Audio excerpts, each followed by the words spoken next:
بسبب شيكو بنزا. شيكو بنزا طبعا بقاله شهرين او 3 شهور في نادي الزمالك لحد دلوقتي ما خدش مرتبه.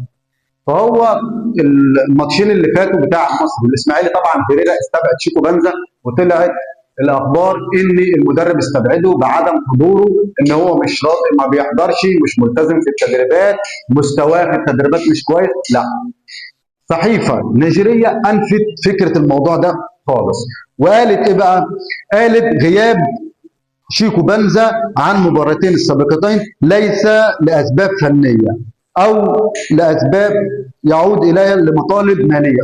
يعني بمعنى صح، قالت غياب شيكو بنزا للمباراتين دولت ده بسبب مستحقات ماليه مش لاسباب فنيه خالص. يعني بمعنى صح ان اللاعب بقاله شهرين ما قبضش، واللاعب بيطالب بمستحقاته في نادي الزمالك، ونادي الزمالك لحد دلوقتي ما ردش عليه.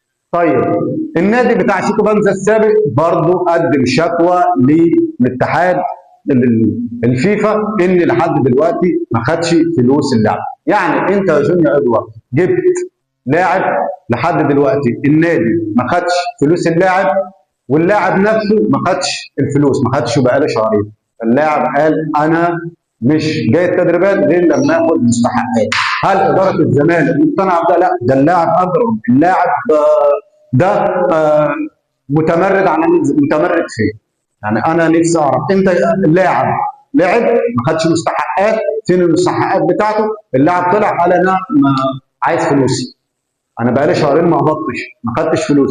جون ادوارد، انت دلوقتي الناس اللي طالعه بتتكلم بتعاقب، انت بتعاقب اللاعب بناء على ايه؟ ما تعاقب جون ادوارد اللي جاب لك اللاعب لحد النهارده الاداره ما ادتش النادي فلوس، الاداره ما ادتش اللاعب فلوس، فاللاعب طلع واشتكى وقال انا عايز مستحقاتي، عايز الفلوس بتاعتي.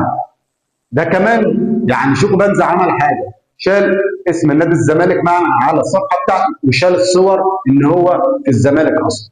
ده يدل ان اللاعب مش راضي على اللي بيحصل معاه في نادي الزمالك، ويدل كمان ان اللاعب له مستحقات وهو بيطالب بالفلوس بتاعته وانا عايز الفلوس. يعني بنسبه كبيره احتمال يبقى في وقت قيد لنادي الزمالك بسبب مستحقات اللاعب ومستحقات النادي بتاع شيكو بنزا.